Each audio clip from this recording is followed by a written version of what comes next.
Go. Here we are. So let's just wait a second. Let's wait like a minute and then I'll start. Yeah, that sounds good to me. We didn't tell anybody that we're doing anything, so we're just kind of here. Yeah. Yeah, we're on. We're just waiting to be noticed. Yeah. How about we tweet it? Do you want to tweet it? Yeah. Want to tweet it? Sure. It should also. I think it should also. Dave. I got it. I know you also got it. Force it to. Oh, you don't even know what I got. I know you got it. That's why we call Tweetmaster Dave. I think it should just automatically send that out, but I'll double check. Cool. So it looks like folks are filtering in. So hello, everyone who's joining us. Surprise, motherfuckers!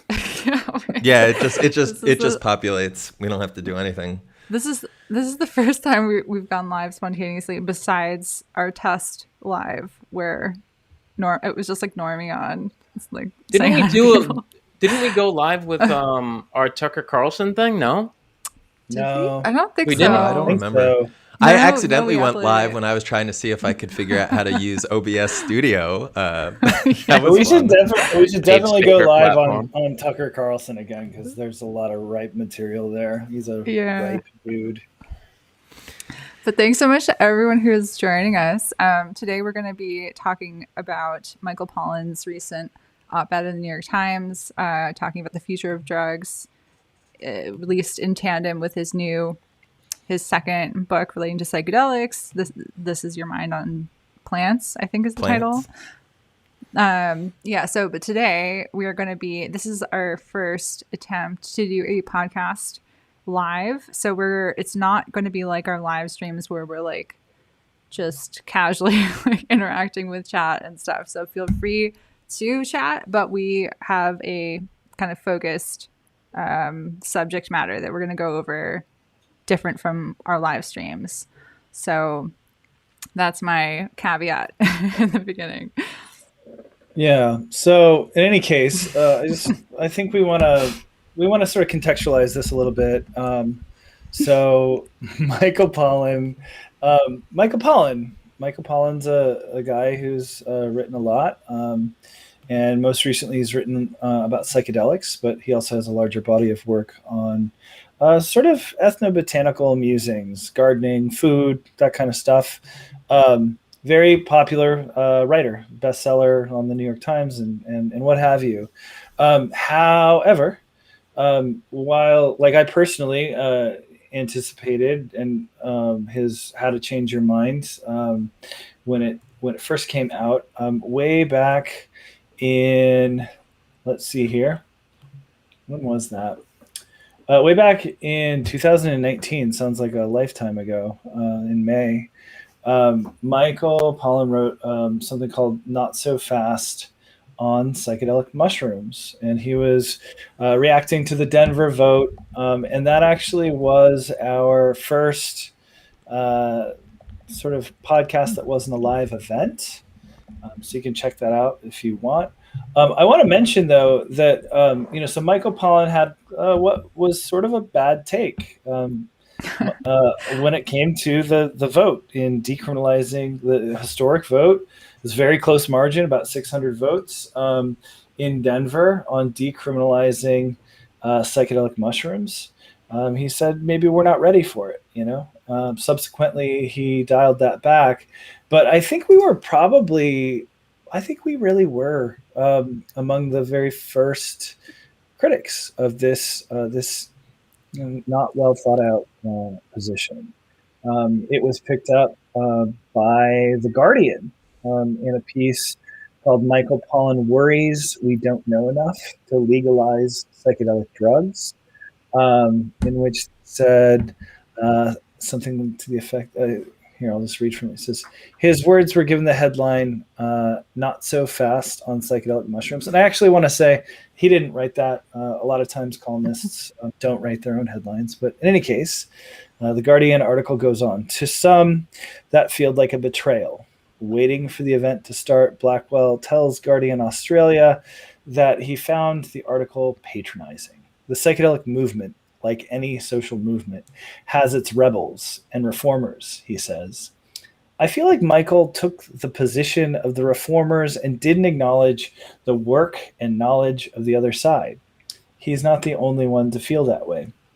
Symposia, a site covering psychedelic research and drug law reform, made a podcast episode. We hope Michael Pollan changes his mind about what they saw as the op-eds urging to slow down decriminalization. So they link to that article, and we'll drop that in the notes at some point. And that was just pretty. If I could, sorry.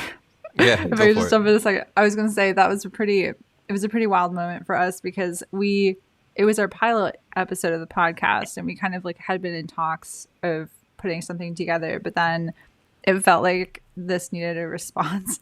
And so it was just kind of interesting. It was cool for us to see that our very first foray into podcasting was like picked up by the Guardian and mentioned in terms of this larger, broader cultural conversation. So today we're going to be kind of continuing that based on the second updated opinion piece. Well, wait, before we get there, like Michael Pollan, as a result, well, first of all, to give credit where credit's due, he actually retweeted our our episode, so our critique of his work. But he then wrote some subsequent. He dialed back some of those positions, right?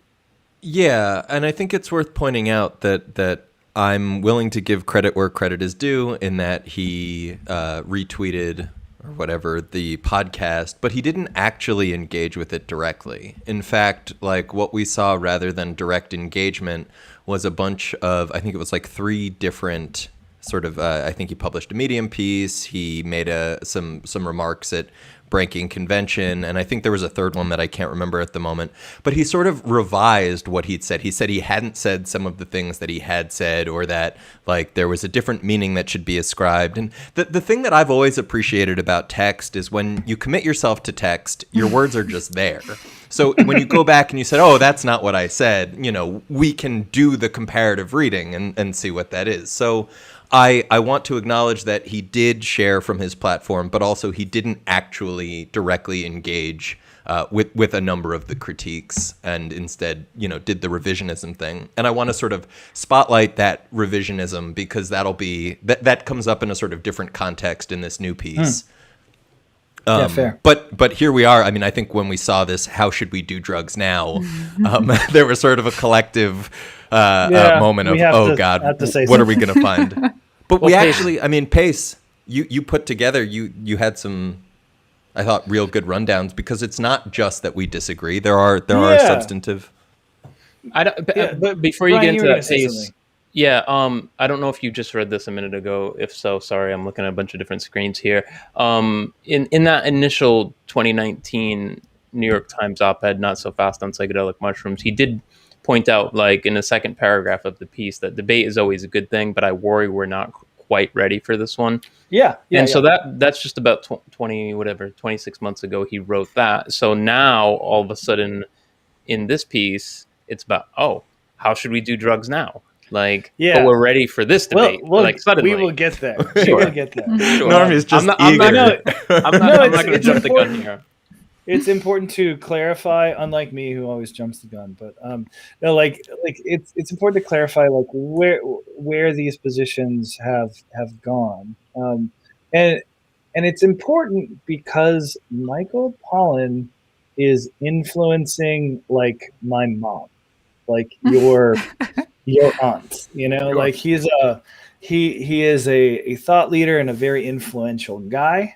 Hi, Mom, by the way. But he, and I mean, for that reason, a lot of folks in the sort of psychedelic mainstream project have placed their hopes in Pollan. And that said, I want to like point to the fact that like we're not here to like only criticize Pollan. I think we want to point to the fact that Pollan used a very large platform, in media terms, perhaps one of the largest platforms, print media, the New York Times op-ed section, to put out some good takes. I mean, basically, a very good one to see from the New York Times is that the drug war should end, that maybe we should have nuanced approaches, other than just saying no. And yet that laissez-faire sort of like hard libertarian market-based policies, 5-year-olds buying heroin at the corner store, that might not be good either. He acknowledges that psychedelics are powerful, but that they're not a panacea, that they can be the source of problems too. And interestingly, in this op-ed, where does he? Well, we'll get to it when we're going to do a read through, but very early, he says that decriminalization should be the first step. So, round of applause for Michael Pollan, everyone. He got the first step right. He changed his mind. He changed his mind. We hoped he did. We hoped he would. It looks like on this key and consequential point, he did. Further on, he makes some he makes some arguments that, generally speaking, exploiting indigenous people is a bad thing. I agree with that. I think that's good, right? That set and setting. This is something that people forget, or it's not really a part of conversations. As that set and setting applies to other drugs. Right. So like the difference between drinking alone at noon versus with dinner and friends, like that's a thing, or, shooting up in an alley or in a safe injection site. Like these are real things. And then finally, he talks about how people with drugs, people who do drugs, most of whom, like 90%, including hard drugs, so-called hard drugs like heroin and methamphetamine, usually do so without issue, live normal, functional lives, and that common sense harm reduction policies are probably a good thing. Yeah, I have to disagree a little bit with the hard drug thing, but yeah, that was a slip of the tongue. You know where I stand on these. Well, things, he calls them hard drugs in the right, and that's why so I don't completely use the agree language. with that. Yeah. In any case, we're just doing the agreement part for the moment. We wanted to start. I know, but pace. I know. I'm triggering Normie here, but and rightly so.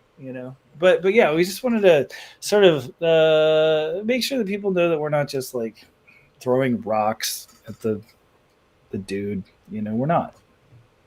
Yeah, you just said some nice things. So now we can throw rocks. I went to see his speech when he talked at UMass Amherst in one of his books. Sure. And I think he actually even signed my what's the botany book? Botany of Desire. For fuck's sake, I worked with his stuff on his website. Like it's a thing. In any case, why don't we get into it? Nishay, you want to take us away? Yeah.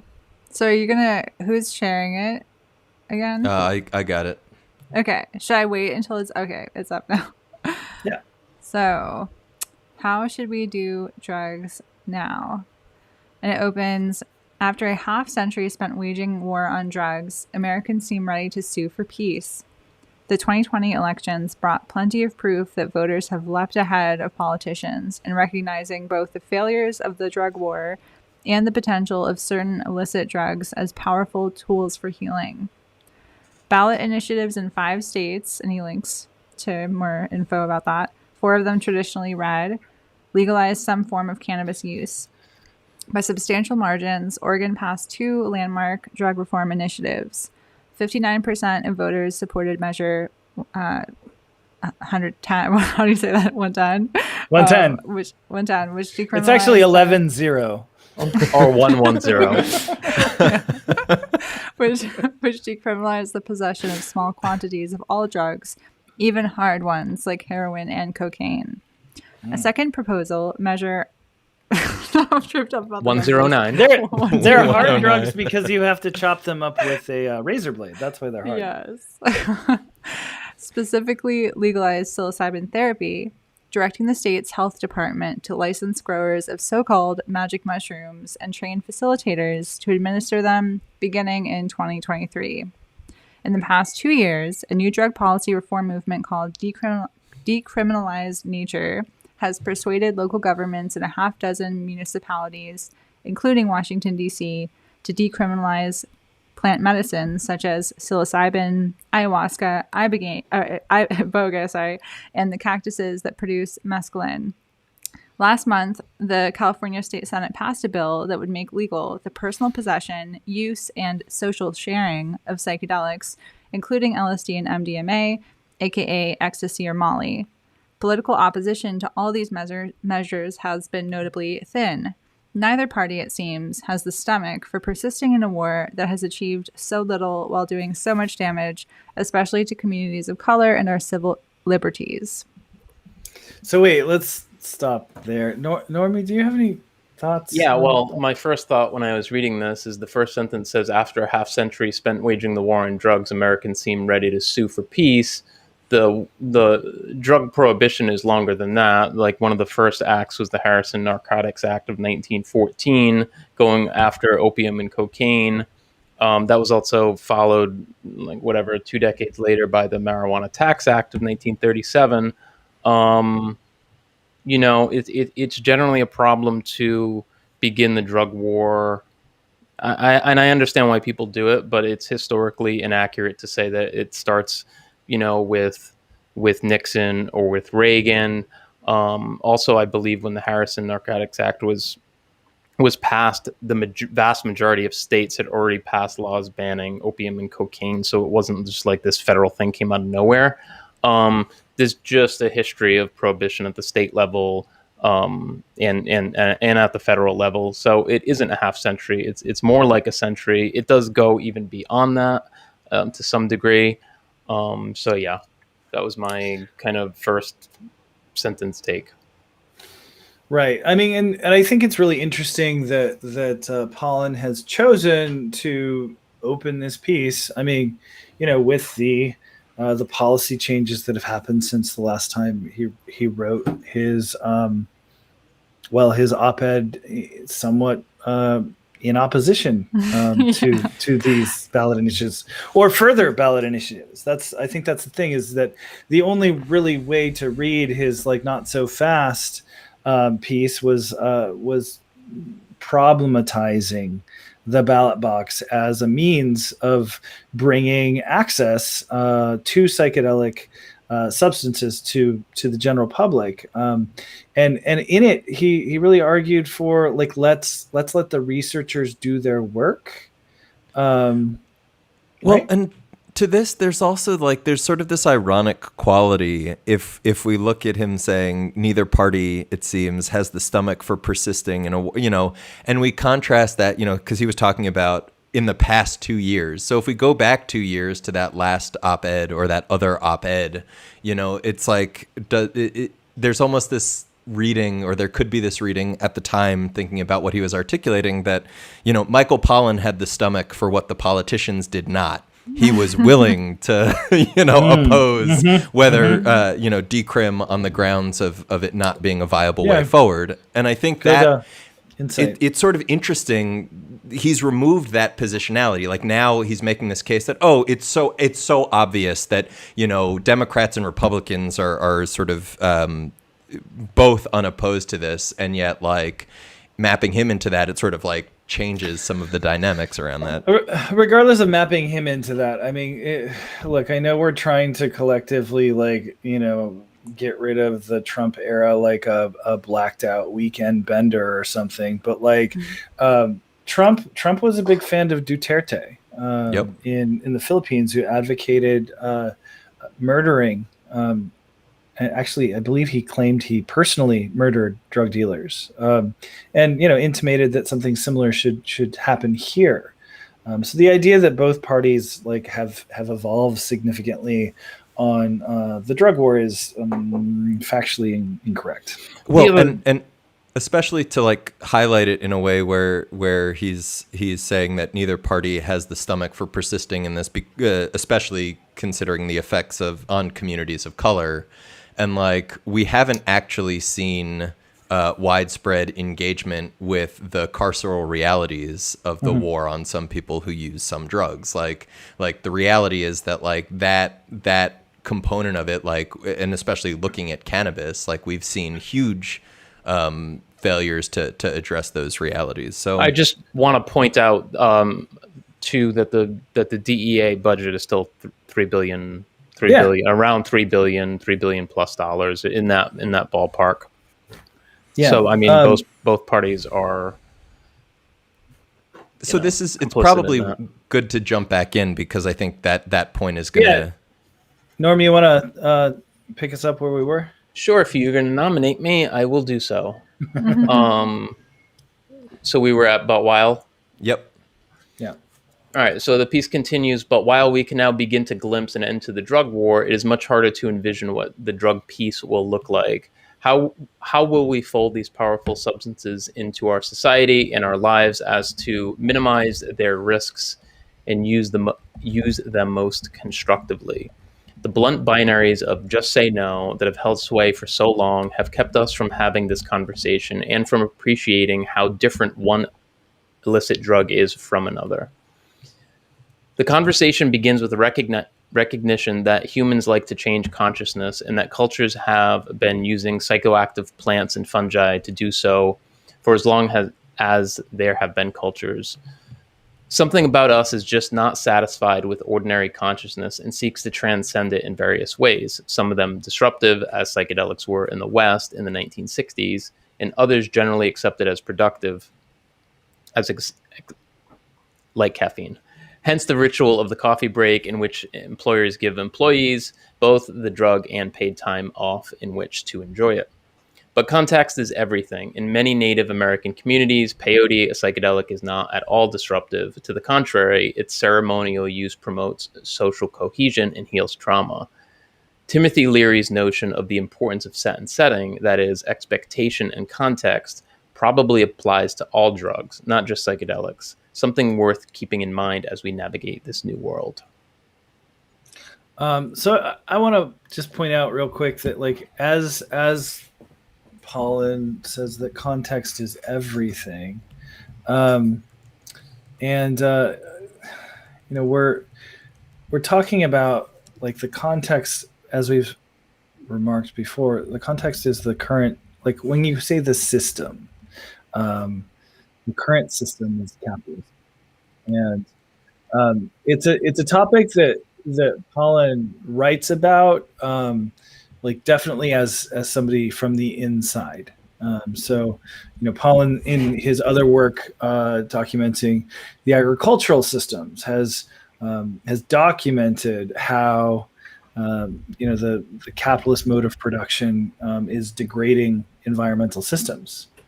And yet, when it comes to this nascent industry, there's not the same level of criticality applied, I would say. Yeah, and I'll elaborate on it later when we get to some more of it, but it's important, I think, to keep in mind that Pollan is on the record saying that capitalism is a great way to scale things up. But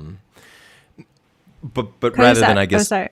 Sorry, go ahead. Go ahead. No. I was just going to ask. Well, if you want to, I was going to try to rope Normie into. I knew you were going to do that. I'm curious what he thinks about this line that we can now begin to glimpse an end to the drug war, and if that maybe presents a sort of U.S. centric view on things, to say the least. So he also says it is much harder to envision what the drug peace will look like. I can envision what drug peace will look like. People just don't get murdered and thrown into cages for using drugs or engaging in that market. It looks like any other market that there's not murder involved. I mean, if you want to know what the drug markets look like, generally it's like kind of what the alcohol markets will look like. Like, people aren't getting massacred and for engaging in those supply chains and use and everything like that. So that's what the peace would actually look like. The absence of violence is what that would actually look like. I think that glimpse is too strong of a word. I don't know if I can really glimpse what the end of that. I don't know if I can see that ending right now. For instance, in Mexico last year, there was 35,000 murders that were reported. Vast majority of those are related to narco violence and whatnot. And that's just Mexico. That's not the rest of Latin America. That serves as transit countries for Colombia, Bolivia, etc. So I don't necessarily see the end of. I don't think I can see the end of the drug war right now. What I can see is Western American capitalists wearing suits taking a commodified substance from capitalists who were from Sinaloa or something like that. They're both capitalists. Narco cartels are capitalists, and so are Black Western market above ground. Yeah, there's not much difference there in looking at it like that. So I think that they're pulling away one substance, commodifying that, taking that away. And also just looking at, we haven't gotten, maybe I'll save this to when he gets actually into the war on drugs, because I don't think he's mentioned the war on drugs here yet, has he? Let's try and move through it, but I just want to say one thing about this section, which is that he talks about, he sort of intimates that the structure of society and drugs are like related. When he talks about how you have a coffee break, you have a smoke break, like it changes material relations. And so if part of the question, the square we're trying to circle here is where do psychedelics go in a legal economic relationship? And so he raises the question, but I'm not sure he answers it. I also want to point out that like coffee and alcohol being integrated, it makes a lot more sense in like a capitalist economy to have a stimulant and a drug that like makes you relax a little bit from working all day. That's a little bit Shout different. Shout out to Terrence McKenna on that. One of them helps you poop in the morning, Yeah. All right. Dave, you wanna take us? In the case of psychedelics, decriminalizing these powerful compounds is only the first step in a process of figuring out how best to safely weave their use into our society. The main model we have for resocializing a formerly illicit drug is the legalization of cannabis, now the new normal in 18 states, and many in the cannabis world look to psilocybin as the next cannabis. But the prospect of magic mushrooms being commercialized like cannabis, advertised on billboards and sold next to THC gummy bears in dispensaries, should fill us with trepidation. Microdoses, perhaps, but a macrodose of psilocybin is a powerful, consequential, and risky experience that demands careful preparation and an experienced sitter or guide. We will need to look elsewhere for models of safe and sane psychedelic use. But where? The straightest and least controversial path to folding psilocybin as well as MDMA into society is the medical route, which passes through the Food and Drug Administration drug approval process. These drugs are already well along in that process, and both should be approved for use in psychotherapy within a few years. MDMA to treat post-traumatic stress disorder, and psilocybin to treat depression and addiction. After that happens, doctors will be able to prescribe these compounds, though not willy-nilly. The agency is expected to issue regulations stipulating exactly how and by whom they can be administered, probably with a trained facilitator in a safe place in order to maximize the value of therapy and minimize the chances of a bad trip. But what about the rest of us? Healthy people without a psychiatric diagnosis who want to use psychedelics for therapy, self-discovery, or spiritual development. A small handful of religious organizations have marked out a second path to normalization. Since 1994, the Native American Church, now with an estimated 250,000 members, has had the right to use peyote as a sacrament. Since then, 2 other churches have secured the right to use ayahuasca. Today, new churches organized around the use of psilocybin, LSD, and other so-called entheogens are springing up, with plans to seek legal recognition. Some legal experts expect them to prevail.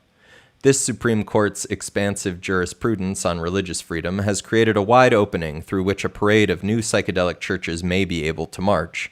The same majority that ruled that the religious beliefs of a corporation, Hobby Lobby, exempted it from provisions of federal law, may find it impossible to rule against the right of the Church of Lysergic Acid to use its chosen sacrament. Americans could soon be able to go to church to have a ritualized psychedelic experience. So there's a lot. There's a lot. There's a lot in that section. But there's two models being proposed here. We have a medical model, and a religious model. Is that right? Well, and I think he brings up another one later, but I want to rewind even further. I want to rewind prior to before we get into the medical model. Like I think there's an important part or a revealing part with regards to Pollan's orientation with to capitalism, where he says, that basically it's fine that it might be okay to sort of advertise and sell microdoses, but macrodoses would be a problem because those experiences can be powerful, consequential, and risky. Risky, yeah. But if you buy 10 microdoses, what do you get? Well, now we're getting to it, and so this is exactly it. This is not well thought out. Like the notion that somehow and also as we've seen with microdosing and the bullshit microdosing coaches that come with it, the weird integration practices, the courses, the regimens, the books, like the whole industry that comes with that. He's implicitly promoting here, right? He's saying that perhaps there should be space for advertising precisely this kind of stuff. And to be clear, Pollan can no longer claim neophyte status. He has been in the scene. He has embedded himself. He has put himself on stage and collected significant reimbursement for his involvement. He did a year at Harvard in the library. So there's that. Right. Well, but so I think he's also embraced the thought leader status in terms of going on recent AMAs and forums with other prominent researchers. His book's solid. Answering questions about where the field should be going, where resources should be allocated, making those kinds of high level pronouncements about the field. So yeah, I just want to say this stance on commodification and microdosing, to my mind, is it's absurd, and it's certainly not defensible, and I don't think it's very well thought out at all. But then sorry, Nishay, was there something? No, I want after you finish. Yeah, I just wanted to say, so then we bridge that, right? He says, okay, so we can't have commercialization like that. We certainly can't have free and open access. And I think it's telling that he describes that sort of open access would not be safe or sane. And there's I think that terminology really needs to be troubled, particularly when we look at histories of mental health care, when we look at the way psychedelics are now being promoted for mental health care. But he uses that choice to then pivot to the notion that the medical model is the least controversial path and the straightest path to getting these drugs. Real quick, though. Let's back up real quick because we're not really out of his initial concern. He says maybe microdoses are okay for the market, but advertising psychedelics, just like we do THC gummy bears and dispensaries, that should fill us with trepidation. We should be really concerned about that. And I mean, it's not a secret that so Michael Pollan opens up How to Change Your Mind with I think it's 75-page treatment, which is well worth it, of Bob Jesse, who's somebody who's contributed a lot to the field, helped kickstart the Hopkins research with psilocybin. But Bob Jesse here has made the exact argument. So Pollan's echoing Jesse here that that we should be concerned if we see billboards marketing different flavors of the mystical experience. Right? I agree with that. Maybe that's not popular. I agree with that I completely agree with that. Because Pollan is the person, if you look at his Twitter from yesterday, Pollan is the person who's throwing up 5 stocks you should invest in psychedelics. There we go. I mean, personally, for me, I like the idea of it staying decriminalized. I like that. I don't want to see billboards. What I'm seeing right now, and I'm not going to name the company, but last night in a chat, we were like looking at one of these disaster companies. It's like a total shitcoin company. And like, that's what it's going to be times 10,000 in that like super commercialized psychedelic industry. Like, I personally don't want that. So I'm going to say that like the discussion, Nishay, you got something to say. I've been you got something to say something. Sorry, just about the riskiness specifically, and that just to reiterate the sane psychedelic use that Dave pointed to, that just, I mean, you can tell he's speaking to a specific audience of like the soccer moms, and like specifically white soccer moms, because he says later like us whites will need to do this. So he's speaking to like a largely presumed white audience of people who don't want anything beyond a sane experience. But there's a lot to that kind of what he's implying about sanity there, that like, you know, a lot of people, we've touched on this before, like have come to psychedelics as an escape from what dominant culture considers to be like a sane perspective on reality. So I just wanted to mention that, but also the riskiness aspect of it and how you need this like highly formalized experience with a trained guide or sitter. It's so formalized to the point that like I just wanted to draw the analogy to sex education, and just in the sense that like we wouldn't accept this sort of rigid kind of standardized way of inducting people into sexuality, where you have to like go to some trained like sex educator for your first experience who like leads you through a specific sequence. We have lots of other ways of giving people information about, you know, how to do harm reduction and benefit maximization, all these other things that don't have this highly hierarchical, rigidified structure. If I was his editor on this piece, he shouldn't be so absolute in that statement. Like an experienced sitter guide can be a very helpful, useful thing. It can be. Yeah. It's totally not required. Also, I've never had it. We're talking about there's times I wish I had it. Sure. Yeah. But we're also talking about compounds that multiple studies have labeled as like the safest recreational drug. Like, right. You know, like the World Health Organization. The Global Drug Survey. I don't really like that, guys, too much. I know you don't. Look at David Nutt. From a talk, I don't like that because it perpetuates this narrative and story out there that psychedelics are completely safe. Yeah, that's not what I'm saying. But I don't think anybody like it. Just physiologically and sort of like we're talking a coarse grain, like a survey of a huge number of people. Most people are okay. Obviously, there's bad situations. Yeah, the danger is psychological danger, not that you're going to drop over dead. Yes. So why don't we move to medicalization and the notion? Oh, actually, we can get back into medicalization has been approved nowhere, as far as I know. Yeah, nowhere. Now, decrim has been approved somewhere. In fact, internationally, in Washington D.C. Well, that too. Portugal, elsewhere, and an entire country called Portugal for over what? At least a decade at this point. No, more than a decade, 2 decades. So it seems to me that the notion that medicalization is the straightest and least controversial path to folding these drugs into society is on its face just not true and it's ahistorical. Yeah. I don't know if other people want to say his point that doctors won't prescribe these things willy-nilly. He contradicts himself later in the piece, so we'll make sure to highlight he that. He really actually does. It's a strategy that needs to be proven. You can't make the absolutist statement again, which he's doing quite a lot in this piece. That's the straightest and least controversial. We don't even know if that path is going to succeed. First off, MAPS Part 2 of Phase 3 is not even out there, and there's never been a Phase 3 on psilocybin. Also, and it's not even been a Phase 2.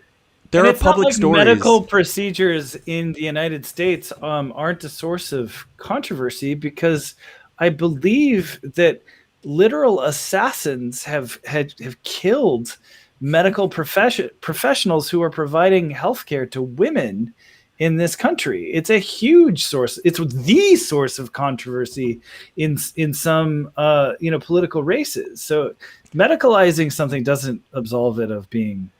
I'm talking about abortion, in case anybody doesn't know. And if you look at the history too of like psychedelics and medical, contexts, if we look at, there's rife histories from MK Ultra that like problematize that narrative from another angle.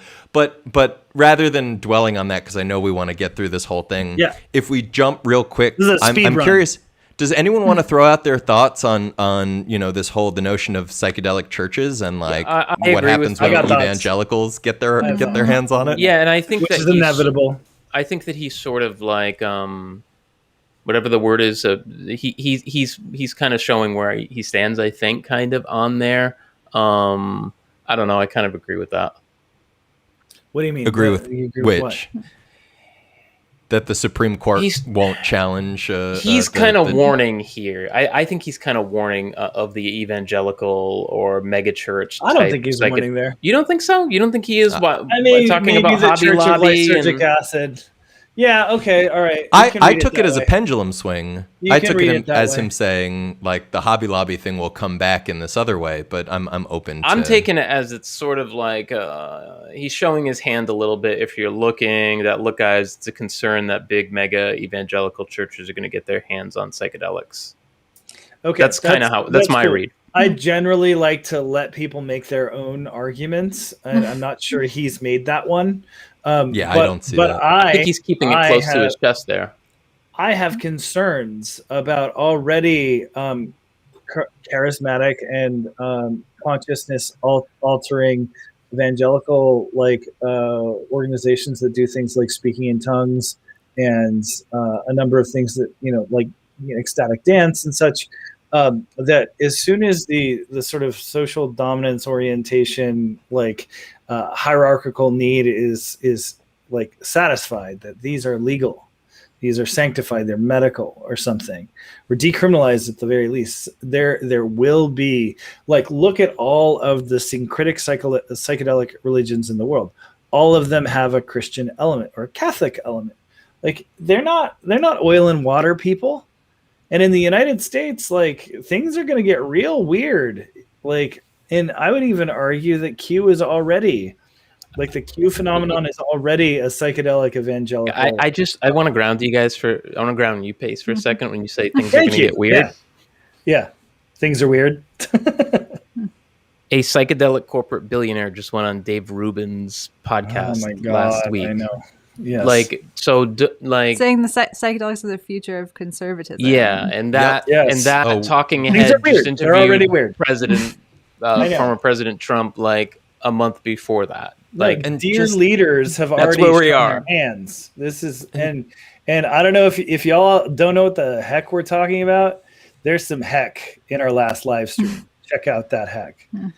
As a final point, go ahead, Nishay. I was going to say also, Jordan Peterson, who we're going to be talking about shortly, he's advocating or envisioning psychedelics as a way of reinvigorating the religious life of civilization. So it's a pretty ambitious vision.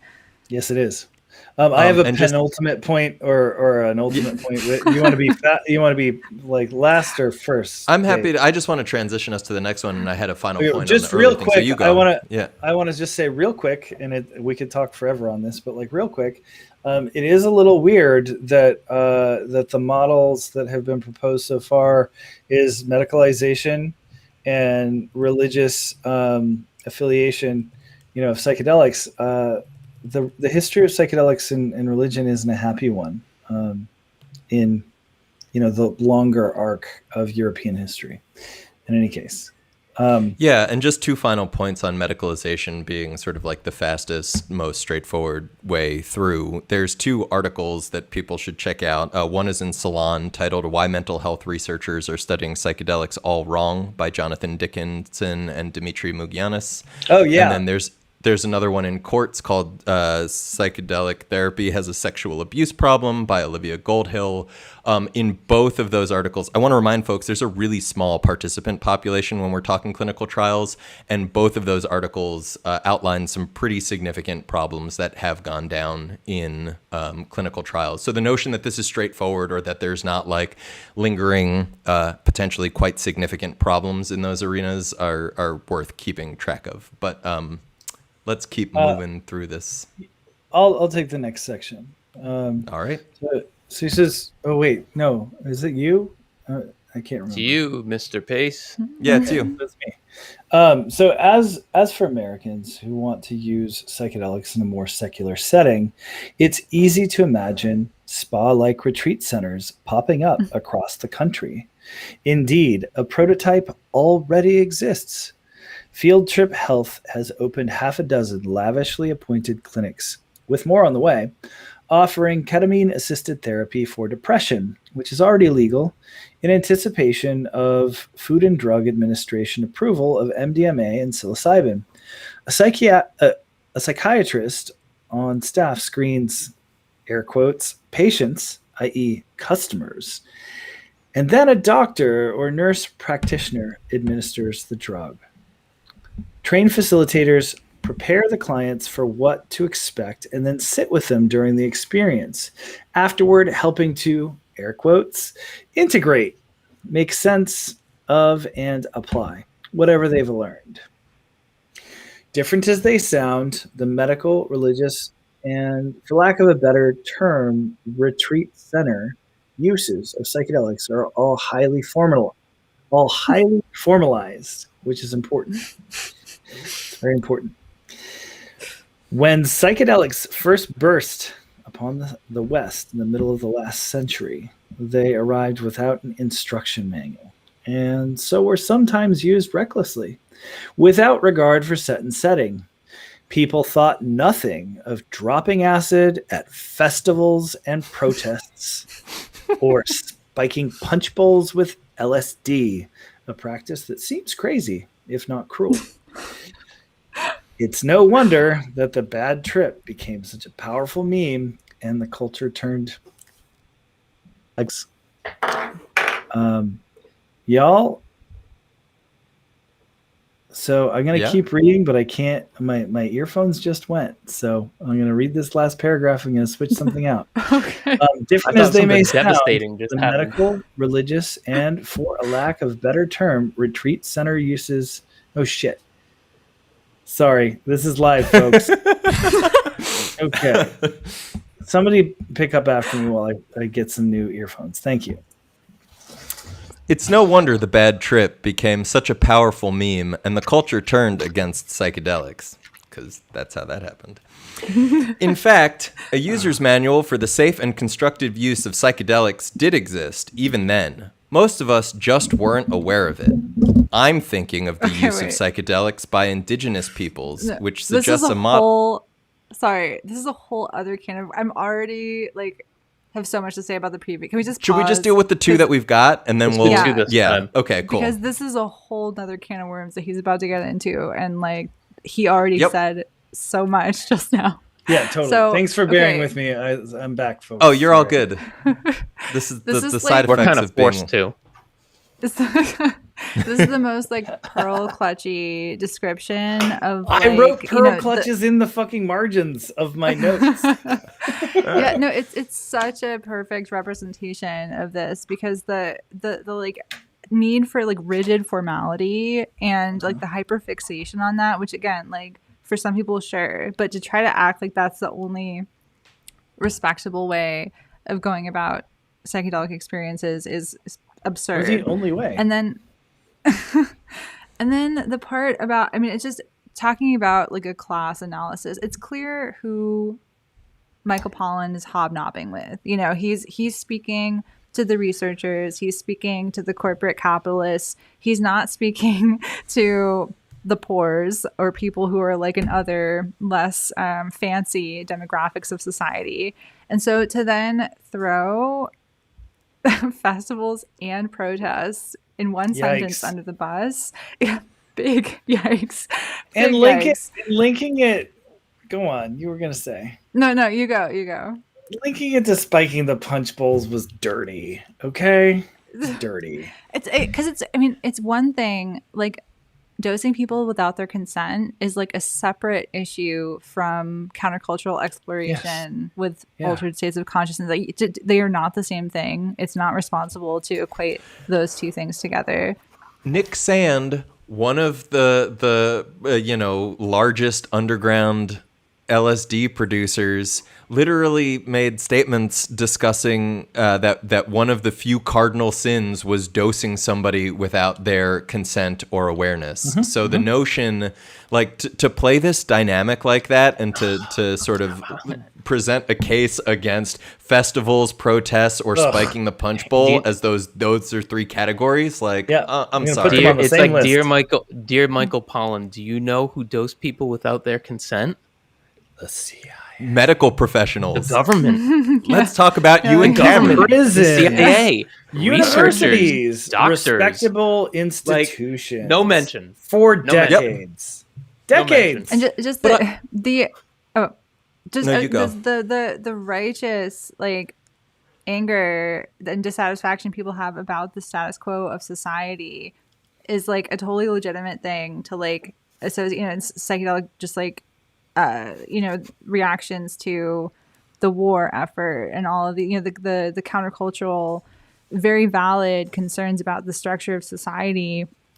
To act like that's just, like, irresponsible people ruining it for the rest of us is, like, to completely stereotype and dismiss really, and, like, revise. Valid, revise really valid concerns. Just such a cheap shot.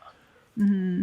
Well, and as though it's like irresponsibility or craziness of people taking, LSD at protests or drugs at protests, whatever, rather than the association of some of those substances with countercultural movements. Or, I mean, Nishay, to your point, that also has a class component to it. But then to expand it even more, earlier Pollan was very insistent that part of the reason that the medical route is such a straightforward and simple way to get things into society is because these researchers are responsible and won't be handing out doses willy-nilly, literally his words. Yet here we are where he's talking about how a psychiatrist on staff screens patients, which and then says, i.e. customers. If you had any doubt that his air quotes there were to indicate that they're not really patients. So it seems to me, having earlier in this article stated that, like, we didn't have to worry about willy-nilly dispensation of psychedelics, he's now saying we already have willy-nilly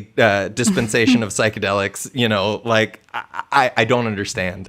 Well, I mean, there's a big class dynamic about how we view drugs. Hard drugs are posh and chic if you've got $1 million in a villa to take them in, or day drinking is not something that is to be advised unless you're, like, I don't know, a famous director and you're on set with some good Pinot or something, Well, I think this also reinforces the idea that Mackenzie Bullard has thrown out there about the notion that ketamine spas are basically just safe use sites, safe consumption sites 100%. For people who have the money to pay thousands of dollars for a dose that effectively costs them, costs the clinic nothing. The provider. There we go. Provider. Nothing. Sorry. Yeah. Yeah, and just in terms of, like, the class analysis too, so, like, protests about class disparity and then the festivals, because, like, a lot of people prior to recent years were kind of, like, inducted into the psychedelic community via festivals, which granted, like, some festivals currently probably some festivals do have high barriers to entry, but there are other ones like the Rainbow Gathering, if you want to call that a festival, that are free and have a really large demographic of people who are that's in where the we met. lower. Or the Autonomous Mutant Festival. Yeah, I know we already pointed this out, but I just want to make the point again that he is comparing, like, say, he's in the same sentence. He's, like, putting, say, going to a Grateful Dead show and dropping some acid, or going to, like, something fun in the same sentence as spiking punch bowls with LSD, which has been called psychic rape. It's so ridiculous. It's like saying, they did it at Burning Man, or she just dosed me without my knowledge. Right. Those are all the bad ways of taking psychedelics that are lumped together there. But just to dwell for a moment more on the festivals. I'm down. Has talked about. Yeah. The festivals have over generations like crafted set and setting containers specifically in which to induct, in some cases, psychedelic naive people in a healthy, safe way into a positive and supportive experience. And that's been going on, every year. Look at the Florentine Codex, okay? You want to get real American, go down to Mexico with the Aztecs. They had festivals and they were taking mushrooms at them right here on this continent before Columbus ever showed up in both a religious and a celebratory manner.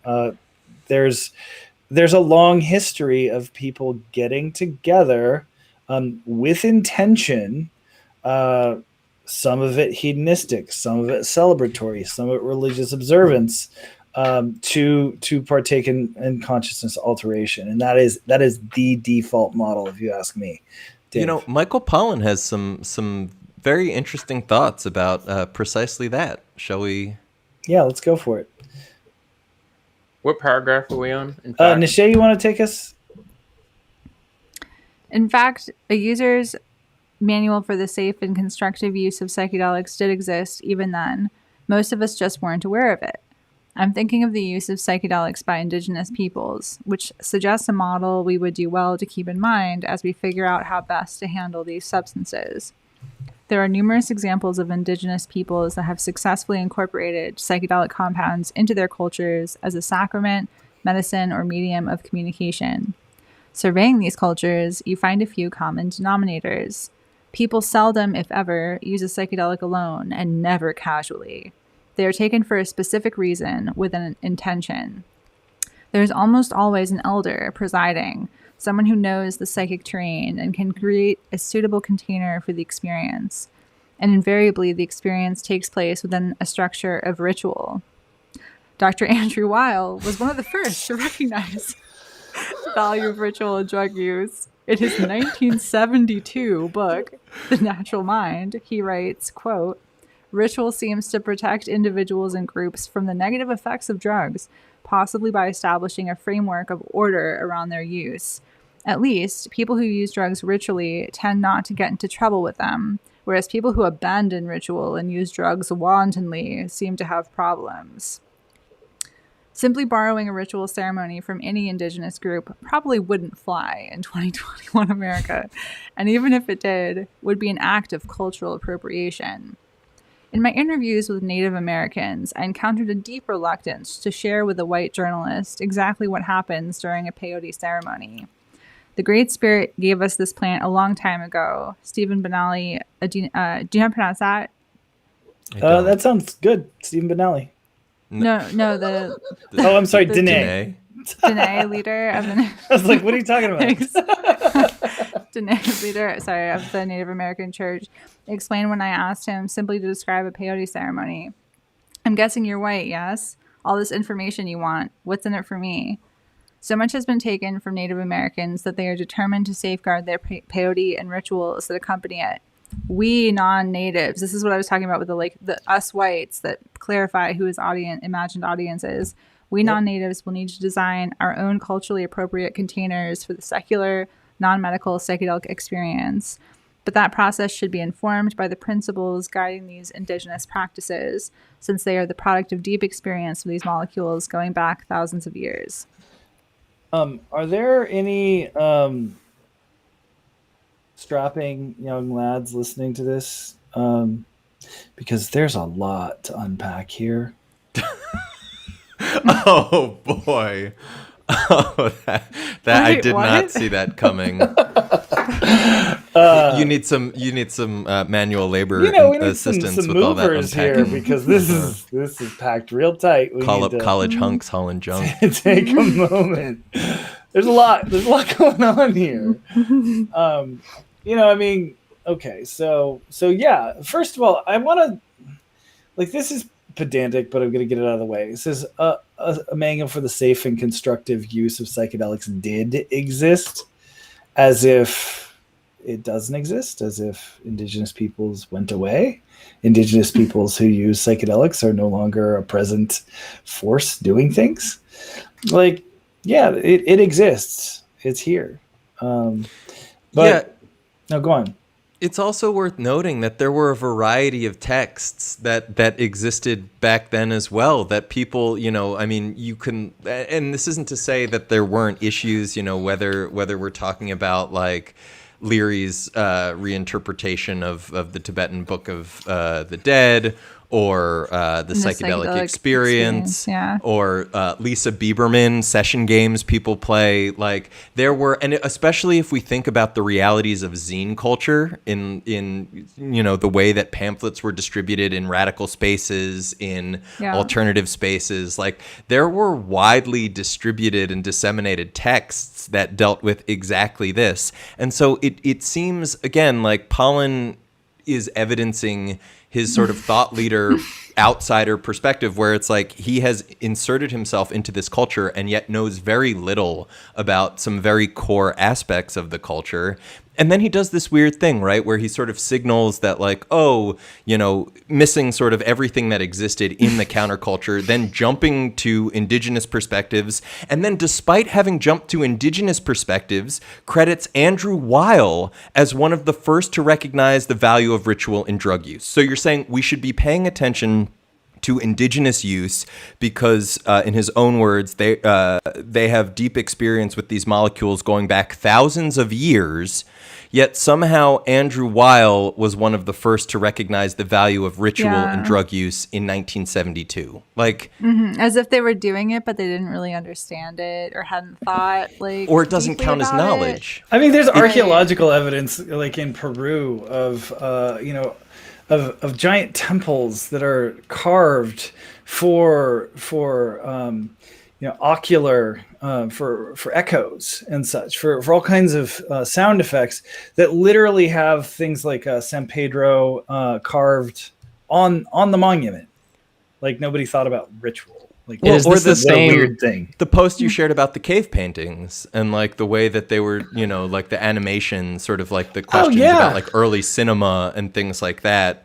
And like, the notion by firelight, by the way. Yeah, exactly. This is the same Andrew Weil who blew up the Harvard psilocybin project because as an undergrad, he wasn't included in the rituals that Leary and Ram Dass were doing. Yeah, he's those acknowledged rituals that he was jealous, and he wrote something. I think Pollan actually wrote about it. He wrote a piece in the Harvard Crimson that ultimately precipitated the ouster of the psilocybin trio. Well, there were all kinds of problems with like Leary's. Oh yeah, of course. Laissez-faire. I mean, come on, like snitches get stitches. Like, Dr. Weil, I'm coming for you. But also, let's also. Oh wait. Go ahead, Nishay. You go. Just to also talk about the othering that's happening here with like indigenous people. So it feels very much like a mea culpa implicitly for his like all white like first book, that people were justifiably like, wow, this is like super not diverse in terms of perspective. And so now he's like interviewing the natives, but it's like he's dichotomizing like the natives over there doing their inherited ceremonies, and then like us whites, us non-natives, as the folks who need to be creating these new frameworks using what the indigenous people, like without appropriating, like have developed. But the way it's like he, as one individual, one wealthy, white, well-connected guy, phoning up a bunch of people and saying, hey, I'm writing a book, give me everything you know. The fact that in the specific set and setting of him writing this book, that he had some resistance, suddenly he's generalizing that to like, this is how the natives respond to white people asking questions. It's simply like, not true. When you can form relationships, you can have like other kinds of interactions beyond this, like what was inherently a kind of extractive enterprise of getting the diversity check mark for his book. From a research perspective, this is sloppy because Barbara Meyerhoff hung out with the Weechal, also known by themselves as the Wixatari, and got very detailed anthropological knowledge of their rituals. So, well, he straight up tells you that he doesn't know the person that he's communicating with, right? At the point where the person is suggesting, "I'm guessing you're white," yes. What is this, some random person that he just called up? It ain't a Zoom call. We've established this. Right. And in the same sort of mea culpa moment, right? He sort of signals this awareness that indigenous folks exist. He sort of says they always use their drugs in this way, which again, I know indigenous folks who have smoked DMT recreationally, who have have this notion. There's plenty of instances of all humans using psychedelics in predatory ways. Totally. To just say that the indigenous people just use this in all ways of healing and light. And I mentioned signaling. After signaling awareness of the indigenous folks, he then again situates knowledge on the white man. So it's even though this was the problem throughout his last book, even though this has been a problem that has come up in talks after his book, after he was aware of it, and he was asked about it, and he sort of was like, oh, well, I'm just telling the stories. I'm just looking for good characters. There just happen to be none who aren't. So suddenly here he's going through the motions of nodding towards indigenous folks, but then totally failing to actually involve nuanced understandings or insights of their perspective, or the notion that their knowledge might be valid compared to that of Andrew Weil. It's telling. Yeah. Shall we keep reading? Yeah, let's get through it. Who's on deck? Is it? Oh, sorry. I can. Normie? Yeah, where are we? The end of the drug war. Yeah. Oh, perfect for you. The end of the drug war will confront us with cases more challenging than the psychedelic. What's that mean? The end of the drug war will confront us with cases more challenging than the psychedelics, several of which have been investigated by scientists as effective treatments for various forms of mental illness. They are also not habit-forming. But what about the so-called hard drugs, like heroin, cocaine, and methamphetamine, drugs that people ostensibly take for pleasure? Is there a safe way to fold these more addictive molecules into our lives? This is uncomfortable territory, partly because few Americans regard pleasure as a legitimate reason to take drugs, and partly because the drug war, with its supporters in academia and the media, has produced such a dense fog of misinformation, especially about addiction. Many people, myself included, are surprised to learn that the overwhelming majority of people who take hard drugs do so without becoming addicted. We think of addictiveness as a property of certain chemicals and addiction as a disease that people, in effect, catch from these chemicals. But there is a good reason to believe otherwise. Addiction may be less a disease than a symptom of trauma, social disconnection, depression, or economic distress. As the geography of the opioid and meth crises suggests, one's environment and economic prospects play a large role in the likelihood of becoming addicted. Just look at where these deaths of despair tend to cluster, or places where addiction to crack cocaine proliferated. Can we just pause there for a second? Sure. Quick? Yeah. I just find it really ironic, this acknowledgement that, things like depression and addiction are not just brain diseases, but are actually biopsychosocial and informed by the environment. And yet earlier, there was no qualms with full-throated faith and medicalized corporate approach to psychedelics as opposed to the more grassroots modes of engaging with them.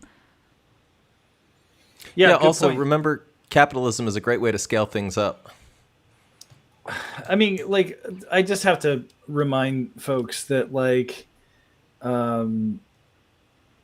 drugs can't be kept out of prisons or high schools. It was the fucking 90s, which would be the psychedelic dark ages in some ways, when rando handed me LSD, at lunch for free. Psychedelics, the underground distribution network is pervasive. Now, I get it. Like, some people are like, but I can't buy it at 7-Eleven. But that doesn't mean that it's not already kind of in a lot of places. Yeah, I just want to take it back to the first paragraph here, and I think Normie was right to highlight the absurdity in this sort of the end of the drug war will confront us with cases more challenging than the psychedelics. And then this like non sequitur about how they're effective treatments for mental illness. Like, to me, this seems like a sort of like medicalization cheerleading, sort of vaguely trying to like hold up some of the ideas alongside the notion that legalization or ending the drug war, decrim, whatever it ends up looking like, is supposedly going to come with this avalanche of problems. I'm not actually going to project onto him because like I want to steelman this, and I want to say he actually doesn't make an argument here. He actually doesn't. This paragraph says nothing. He asks questions about like, is there a safe way to fold these into our lives?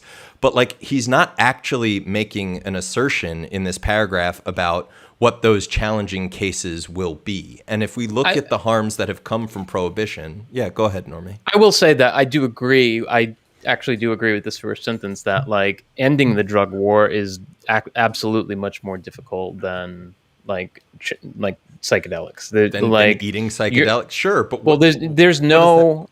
It's still a valid point. There's pretty much like no economic value of psychedelics in any underground prohibition markets. Like that's I see what he's saying. An economic footnote is. Well, I don't know if I don't know if that's what he's saying. Probably not. What I'm reading here is that it's dealing with heroin, cocaine, meth, yada yada yada is going to be a much more difficult thing than psychedelics. Mm-hmm. I agree with that statement. I agree. And look, I do think that there is value, regardless of if we're critiquing this or not. I do think there's value in raising these questions in the New York Times for like really drug war naive people, prohibition naive people. I think asking, is there a safe way to fold these more addictive molecules? Like, sure, I think that's important. Asking that in the New York Times, a lot of people are going to read this. And they're going to think which is why we started this video with discussing how, his this section here is one of the things that, there are things to like about what he's writing in this section. He's, he's talking about these issues as social problems and not, people who are poisoning the social fabrics or whatever, Right, and yet he's doing it in a sense where, like, even now he's able to float in these questions about the geography of the opioid and meth crises and sort of say, oh, like, maybe there's a systemic structural nature. But when you look at how he's approached these issues, when you look at him on Twitter hyping psychedelic corporations, when you see him, making statements about how capitalism is a great way to scale things up, when you go through the actual structural orientation, he is saying, like, he is acknowledging that the problems are structural while supporting, empowering, and ultimately backing up the structural actors, the institutional actors who repeatedly have and will continue to worsen the material realities that we're up against. I mean, it's a good spot to be, don't you think? Where you get to call out the problems and then point to the people who claim that they've got good solutions, who also are charging a lot of money for those good solutions, who might want to, pay your speaking fees or your flights or.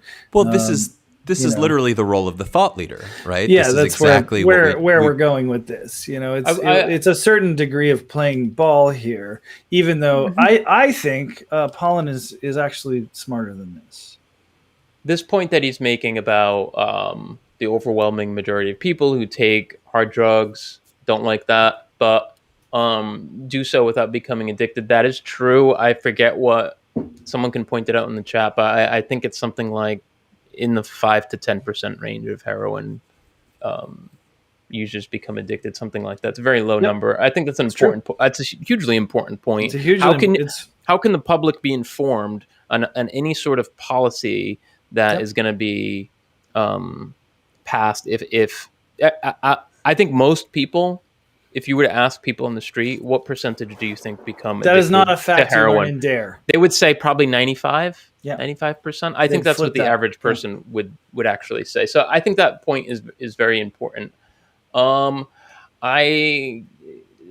This other part about addiction, maybe less a disease, I get a disconnection. Well, now we're going to get into Johan Hari territory. Did I even read this? No, we have. No, I cut you off. Sorry. Oh. You want to? Where was I? 2 findings. We did the 2 paragraphs, and now we're at 2 findings. Oh. Yeah, I did read this. This is the part in the middle. We think addictiveness is a property of certain chemicals. No, you didn't read this. Oh, he's gonna read more though. He's gonna write more on Hari. 2 findings. So 2 findings underscore this point, both described in Johan Hari's 2015 book on drug addiction, Chasing the Scream. Much of what we know or believe we know about drug addiction is based on experiments with rats. Put a rat in a cage with 2 levers, one giving it heroin or cocaine, the other sugar water, and the rat will reliably opt for the drug until it is addicted or dead. These classic experiments seemed to prove that addiction is the inevitable result of exposure to addictive drugs, a simple matter of biology. But something very different happens when the experimental rat is sprung from solitary confinement and moved to a larger, more pleasant cage outfitted with toys, good food, and companions to play and have sex with. This is the so-called rat park experiment, devised by a Canadian psychologist named Bruce Alexander in the 1970s.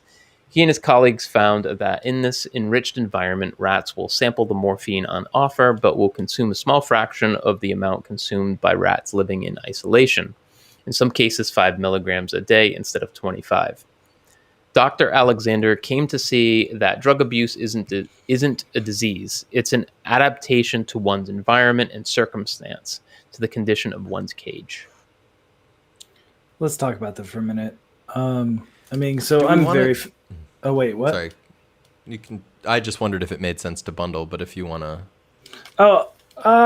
Yeah, go on. Yeah, I feel like the Vietnam part... No, go on. ...relates to it. The second phenomenon Mr. Hari recounts took place at the end of the Vietnam War. Some 20% of U.S. troops became addicted to heroin while in country. With the war coming to an end, experts worried about tens of thousands of addicts flooding America's streets. But something unexpected happened when the addicted service members got home. 95% of them simply stopped using. It made no difference whether or not they received drug treatment. This is not to minimize the harm done by heroin to those who couldn't quit. It is only to suggest that there is much more to addiction than exposure to an addictive drug. Okay. So I just want to point out that heroin, morphine, opiates, they're painkillers. And there's research that has shown that Tylenol will ease the pain of social rejection, and our emotions and our sort of the way that we experience physical pain. They're not all that different. So what do you know? People experiencing adverse circumstances seek out painkillers.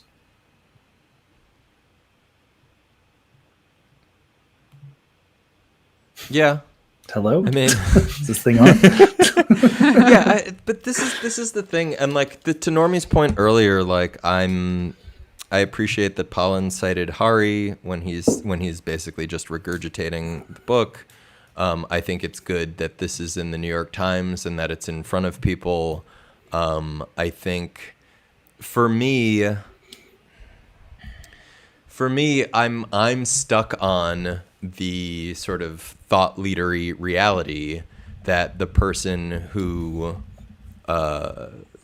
is making the case that like this is just about the realities of our cage, and so that's what's ultimately underlying these questions is and has promoted corporadelic heads, venture capital-backed incursions into the space, the notion of scaling things up using whatever methodologies that are literally destructive to the planet. Like, to me, it just doesn't. There's something about it that doesn't feel like there's no follow through there. You know, like I get the analysis. I'm with him on the analysis on much of it. And yet also, like, I just struggle with the fact that it's not reflected in real world actions and actual stances that he's taken within psychedelic spaces that have had real world effects on researchers and participants and, you know, longtime members of those spaces. I think we're losing the Shay. Yeah, no, I gotta go to bed. But thanks. I'm sure you guys are super confident to wrap it up. We'll wrap it up. Before I go, just thanks to all of everyone who's been joining us, and thanks for you guys for the conversation. So, but you guys can carry on. Thanks, Lachey. We'll catch you soon. Thank you. Bye. Bye.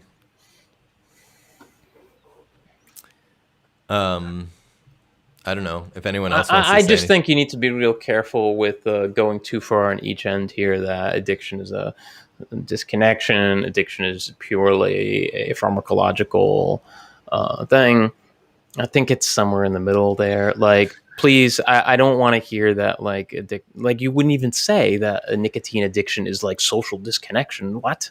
That's a ridiculous statement to make. This is like the Gabor Mate, you know, all illness is trauma. And it's like, that gets real dicey real fast. Sorry, Pace, I didn't mean to cut you off. No, I 100% agree, and I'm glad you made the point. And I would also just say that, like, you know, you wouldn't get the shakes, you wouldn't get physical symptoms of any kind of withdrawal if addiction weren't a physical phenomenon as well. Yeah, you wouldn't die of like delirium tremens or something like that. Look at the issue with benzos and or methadone, which is a much more difficult withdrawal than heroin. You know, but all of them are in the opiate sort of family. I just think we need to be careful with absolute statements, which there's so many in this piece.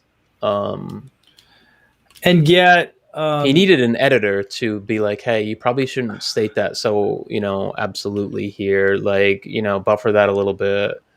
I don't think there was Does an editor. Does anybody have the number for the New York Times, like, editor? Because we have complaints. We have comments. All right, where are we here?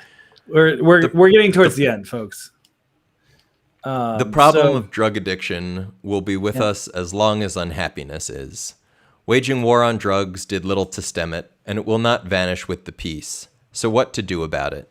Harm reduction is the approach embraced by the voters of Oregon, as well as those nations that have decriminalized drugs, including Portugal and Switzerland.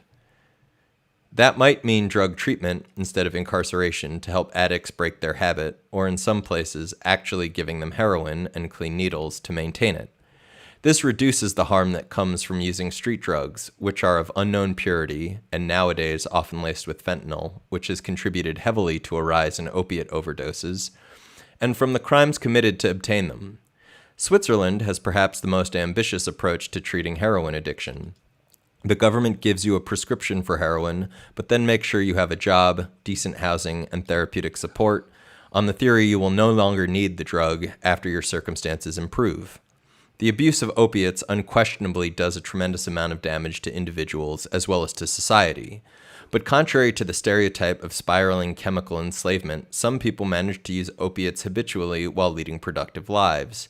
Many, if not most, of the harms of the practice stem from its prohibition. We shouldn't forget that two of the most destructive drugs in use today, alcohol and tobacco, have long been perfectly legal. Having wisely given up on prohibition, we've worked hard as a society to regulate their use, deploying both laws and customs. Recognizing the dangers of tobacco, we've desocialized its use over the past 50 years, devising rules and taboos about when and where one may smoke. Along with high taxes, these expressions of cultural disapproval have substantially reduced tobacco use. It's worth remembering that in many traditional New World cultures, tobacco is used ritually without the harms associated with smoking in the West. Let's chill here for a minute. I just wanted to make a point there that some of Dale Pendle's work in the Pharmacopoeia series is very good on disputing this claim that New World cultures they use tobacco without harms. They can, just like some people can. They can also get addicted and become sick from addiction, or tobacco enemas and dying from that, or like tobacco water. There's lots of problems that occur. Well, there's also different species. Nicotiana rustica is much more potent. So, like, sort of the casual observer will say, "Oh, well, the natives will use tobacco socially and only pass the peace pipe, as it were." But each hit, it's like they're taking a fucking bong hit of tobacco. Pendle might even quote Weil in the tobacco addiction. I'm not sure. I reread the tobacco section recently, actually. Yeah. On that specific point. Look, I think he makes a great point here. Many, if not most, of the harms of the practice stem from its prohibition. It's true. Yeah, absolutely. Well, and we've also talked about how decrim or other approaches, it's not enough to just have decrim, right? Like, we've talked about the need for structural approaches. We've talked about the need for education, for housing, for social safety nets, and for all of that. So, like, that... Yeah, I would have liked to see... I agree with all this harm reduction stuff, I think. I would like to see he could have done a little advocacy for universal basic income here, which would go an unbelievable way in lots of social issues here. Yeah, that should have been here. That's not. And I mean, here. Look, I want to say we're not trying to make Michael Pollan solve all the problems of the world, and yet these are relevant to the contemporary conversations around what harm reduction looks like in the space of people who use drugs and mitigating harms. It's like much of the harms that comes from doing drugs comes from being persecuted by the state, comes from poverty and not having a safe supply, and just general hygiene issues, regardless of basic issues like having clean needles. Like, people don't have safe spaces to inject. All of these issues are resolved in, say, the Netherlands, where there are clean, safe injection sites where overdoses are not really like an issue. Yeah, I will say it's not just the harms that come from using street drugs. It's a harm from using drugs that come from pharmaceutical companies as well. Plenty of overdoses there. Totally. I don't know what someone's probably going to shit on me for saying this. I don't actually know what the overdose rate is on opioids versus heroin or anything like that. Would have wound up using is the data heroin on that even good? Yeah, not only is the data on that good, but also, like, if you look at it as a whole problem and you have people transitioning from pill mills to heroin tickets or fentanyl or whatever, because that's what became economically viable. If you actually trace the use, like, where is that coming from? Where was it instigated by? I don't think you can thin slice it quite like that. And I also just want to say, like, to Pace's point, like, yeah, I agree. It's not that Michael Pollan needs to solve all of the world's problems, but there is this thing about, if you're going to opine on certain things, if you're going to put yourself out there, if you're going to raise the issues, I think there are certain things, like, and even in this paragraph where I agree with probably pretty much most of it, like, I still, to me, it seems absurd to start off, with this notion that, like, the problem of drug addiction will be with us as long as unhappiness, and that waging war on drugs did little to stem addiction, right? Like, that wasn't the purpose of the drug war. So why would we be expecting that? No, the drug war was not like the state, the nanny state, as it's like often derisively called, in a sort of misnomer kind of way, trying to make sure everybody was safe. It was a cudgel that was used against various minority groups. Yes, it's complex though. It's not just just that. There is the fear of drugs, is the fear of like other things. But the fear of drugs was married with race and class. Like you can't. Yes, sure. It's not just one thing. It's a lot of like social factors. It's not just a racist. It wasn't specifically just racist or anti-immigrant. It wasn't just that. It wasn't just like we're gonna smash the hippies in the '60s because this is what they use. There are people who completely believe that these drugs are dangerous and they should not be out there. Like that. So if we look at Anslinger, if we look at the exceptions Anslinger made for like white celebrities while he was chasing Billie Holiday and non-white people, like I think that there's a lot that falls apart to say like to try to remove that racial or class-based element to it. And I think no matter how you're looking at it, like the notion of addiction, like whether we're talking about alcohol or we're talking about like, you could probably make a stronger case for alcohol prohibition, that there was some sense of like trying to deal with some of that there. I don't think. Yeah, I think alcohol prohibition is a good example because like there are elements of xenophobia and anti-European sentiment, anti-German sentiment that was around during World War I. Sure. A lot of the German breweries, like that, according to some writers, that could have pushed it over the edge there with prohibition. But at the same time, there's like actual alcohol like problem in society too. No, so, I mean we could say that it's multivariate. Yeah, like no, I mean we could say that the women I'm missing it. They're not the not the women suffragettes. The women who were against prohibitions. Like there was a term. Temperance movement. The temperance. Sorry, it took. Yeah. Mm-hmm. Thank you. Like these people were talking about real things that affected their life. They were talking about like, spousal abuse and murder and rape, and and they said, look, alcohol is a problem. Guess what? Alcohol is still a problem for all of those things. They weren't. So okay. Point taken, Normie.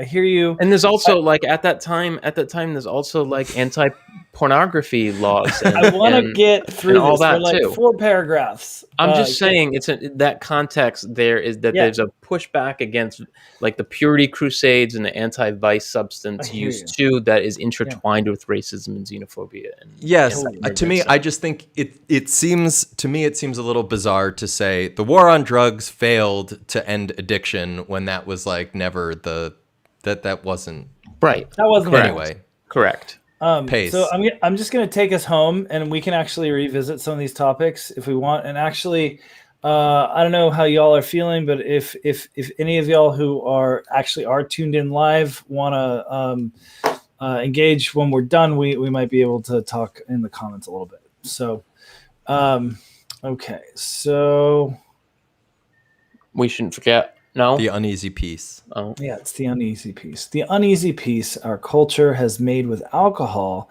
may point to a way drugs like heroin and cocaine might someday be used in the post-war on drugs era. As a society, we accept that some people will end up in an unhealthy relationship with alcohol and that tens of thousands will die each year from abusing it. But a great many more will use the same drug with pleasure and without harm, either to themselves or society. Here, too, the rituals we've developed around drinking play a protective role and suggest a model, however imperfect. Most of us don't drink before a certain hour in the day. We drink only in the company of others. We eat food with alcohol. After drinking, we don't drive, a practice codified in law. The people who follow these rules and rituals are, by and large, not the people who get in trouble with alcohol. The drug war's blunt, black and white approach at least had the virtue of simplicity. Just say no is certainly easier to follow than a yes, but only this way and not that. With all illicit drugs lumped together In the drug war, there was no need to take account of their different properties and powers, what they're good for and what they're bad for. Nor did we need to figure out the best cultural container for each of them, the set of rules and rituals and taboos that might allow us to use them safely, productively, and yes, with pleasure. But if we're going to end the drug war, finding out is precisely the work we'll need to. Figuring out is precisely the work we'll need to do. It won't always be simple or quick. Indeed, we're still figuring out how best to manage alcohol and tobacco, striking the right balance of formal regulations, social norms, and taxes. Taxation is important for two reasons: to discourage use and pay for the associated health costs to society. And while it's surely the case that the burden of drug abuse, including alcohol and tobacco, will fall most heavily on the poor, that argues not for a war on drugs so much as for a war on poverty. And the conditions of life that make using drugs seem like a reasonable solution or a means of self-medication. The long history of humans and their mind-altering drugs gives us a reason to hope we can negotiate a peace with these powerful substances, imperfect though it may be. We've done it before. The ancient Greeks grasped the ambiguous, double-edged nature of drugs much better than we do. Their word for them, pharmakon, means both medicine and poison. It all depends, they understood, on use, dose, intention, set, and setting. Blessing or curse, which will it be? The answer depends not on law or chemistry so much as culture, which is to say, us. And thus it ends. There's a lot there. We are not the counterculture. We are the culture, guys. I think it actually depends a lot on law, especially when the law creates like the markets. So disagree there pretty strongly. Yeah, look, I think that politics, flows downstream from culture or whatever. But at the same time, I think that the law does actually play a massive role when there. We're talking about the U.S. teetering on the verge of like minoritarian control for God knows the foreseeable future. Well, I mean, like in a let's say a wholly irreversible way compared to where it's at now. Because we've been there for a little while. Yeah. I'm not trying to understate that at all. The notion that somehow, like, I think even that what did you say, Normie? Law flows from culture, politics, or politics flows from culture. Like the reality is, like, with some of the political dynamics well underway in the States, I don't know. I don't think. I think that assertion has less bearing when you have that level of. I do see the politics right now as being sort of a reflection of the culture. I want to get back to the text here and say that that Pollan, spends a good amount of time ending this piece talking about rituals and culture, and yet earlier in the piece is spotlighting commercial enterprises that are very much poised to take over every strip mall available. Honestly, I often like to derisively talk about corporadelic, sort of clinics as showing up in strip malls, but like, to find themselves in a situation where they're everywhere. Consider them the Starbucks of the mental health world, and yet we're ending it with ritual. Maybe somebody could argue that well, that's just like saying bars are everywhere, and bars are everywhere, but it's not quite the same as what is being the vibe that's being put out there here towards the end, that ritual is really ultimately the way out. Because I agree, I guess is what I'm trying to say, and I think we agree that that culture is a good mediator for what to do with psychedelics, and yet that's not what's happening. That's actually what we take issue with a lot. And I think what you just said highlights the thing that I was struggling to say earlier, as far as like the gap between his words and his actions, right? Where here he is concluding by saying that the answer depends on culture, which is to say us. And yet especially throughout the first half of this, he presents like bizarre notions of indigenous cultures as like these sort of monolithic, homogenous, presentations. He completely ignores and disregards the counterculture as being made of its own cultural and subcultural currents and groups.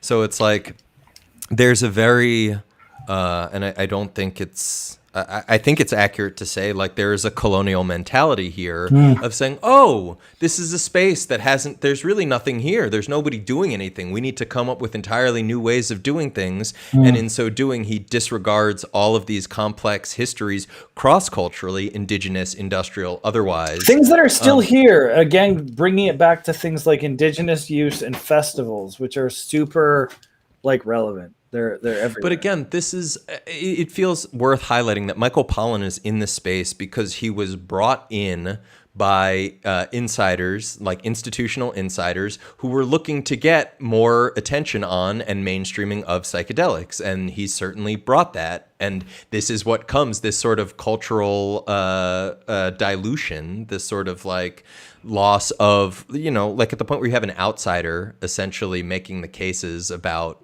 what has existed, or the histories of some of these compounds, or even the texts around their ritual uses going back. He's not familiar enough, apparently. I mean, I want to actually point to something, which is that Michael Pollan isn't an outsider anymore. No, Michael he was Pollan's brought in. Mm-hmm. I know, but regardless, a lot of people are being brought in right now, and in some ways, Michael Pollan is the new normal. Mm-hmm. And in ways that we've talked about in other contexts and briefly in this stream, the normal is going to get a lot wider, and I guess the thing is that as people are staking out territory, both commercially, culturally, and cognitively, if there's a way that we want to see things go. Psychedelics amplify consciousness, they magnify meaning. So if you care about things, paying attention to what's happening in psychedelics is it's important, because it's a magnifier, it's a lens, it's a force multiplier, if we're going to quote some Pentagon documents or something. And the stakes are high. I just want to make a few points Literally. here. Please. Make a few points.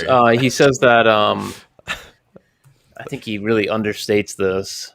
He says that as a society, we accept that some people end up in an unhealthy relationship with alcohol, and that's tens of thousands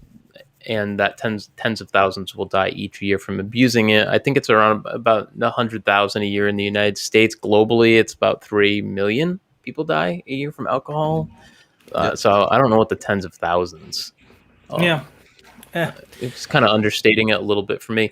The other point that he says on taxation is important because it acts as a deterrent, basically.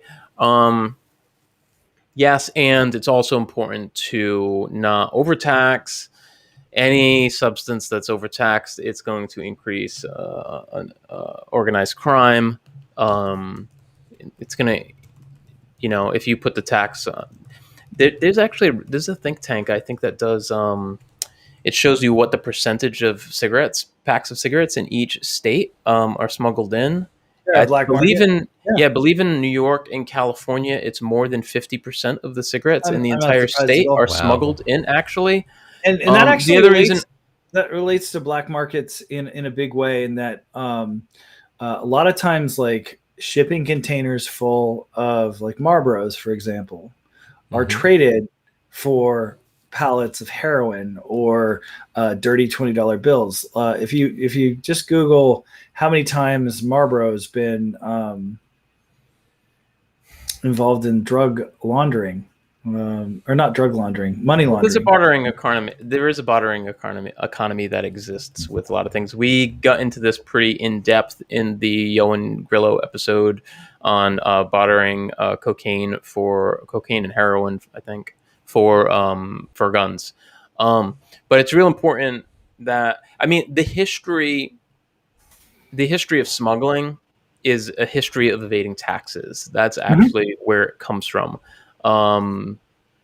That kind of evolved into drug prohibition and whatnot. But like, if you look at the United States, molasses smuggling, the United States is built on molasses smuggling, all kinds of stuff like that. So yeah, taxation is important to act as a deterrent, but at the same time, it's important to not overtax, because then you get cops murdering people in New York City for selling like Lucy's, and you also have organized crime that is, of course, going to profit on evading taxes there. So it's important to balance those. Yeah, and to bounce back to your point, your issue with the understatement of the number of people who die from alcohol. There's also a thing that he does after that, right, where he says, here too, the rituals we've developed around drinking play a protective role. And yet if we look at the things that he's identifying as rituals, like, a number of them are laws, and to talk about like ritual and community when what he means is like, people living in industrial context dealing with like atomized realities and the legal system that sort of undergirds it. Like, to my mind, it's a poor conflation. It's one that makes problems. I mean, similarly, the way that when people talk about community, right, whether it's the psychedelic community or community more generally, like the way that we use the term to refer to sort of non-local, truly like non-communal sort of engagements, like it's a cheap stand-in, it's a cheap substitute. And I think claiming that those are ritual or practices that are non-coercive, like, and maybe non-coercive isn't the best metric for ritual, but I think we're talking about fundamentally different things. Yeah. I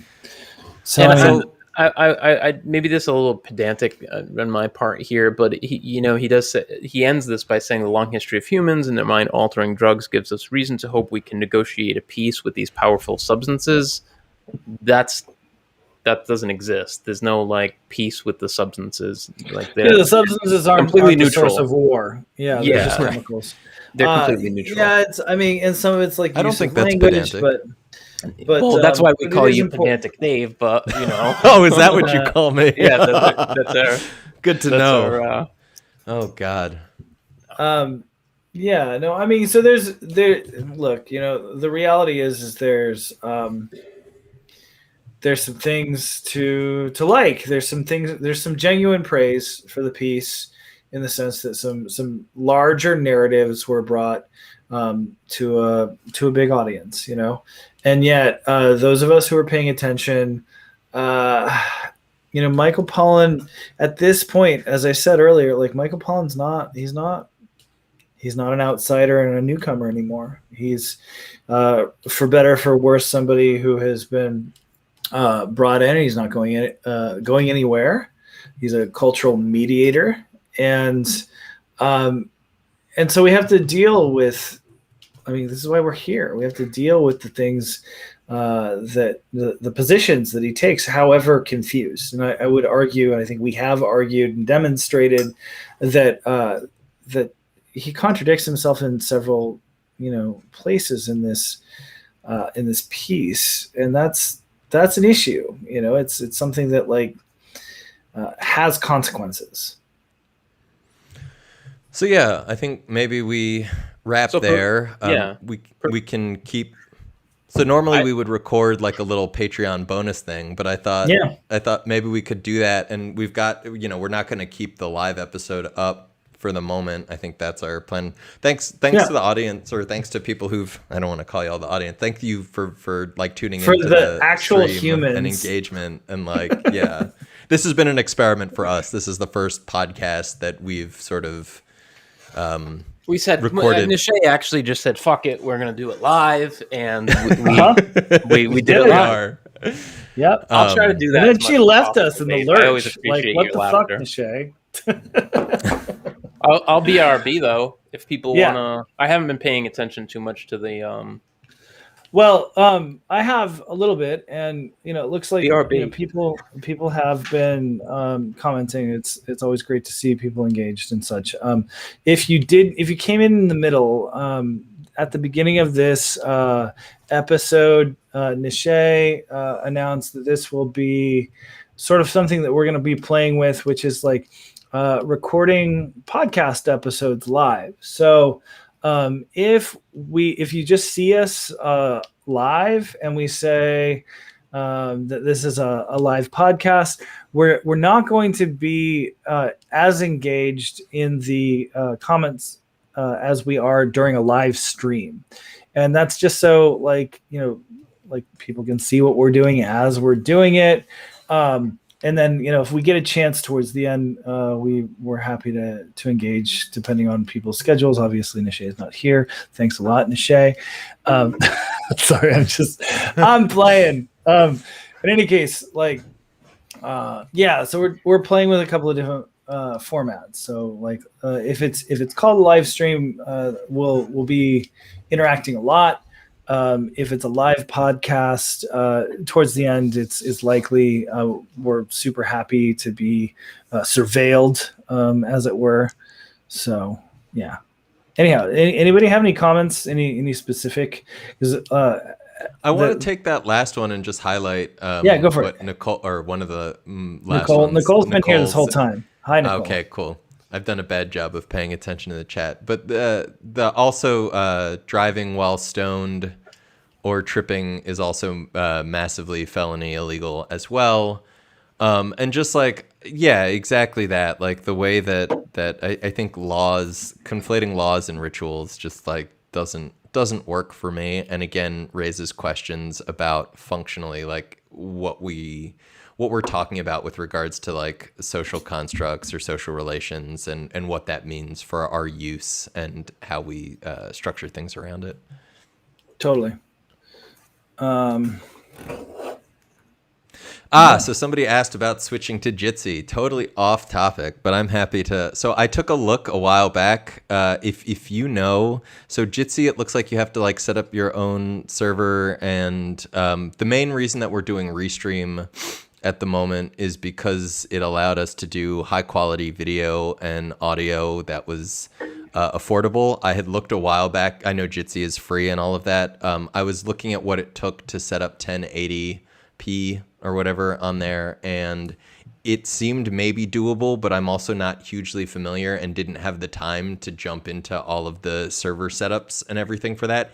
If you know about a resource where it's pretty much plug and play, I would be stoked to take a look on that or look at that. But at the moment, it was just a matter of convenience and real world time. Restream is so fucking easy too. Yep. I easy.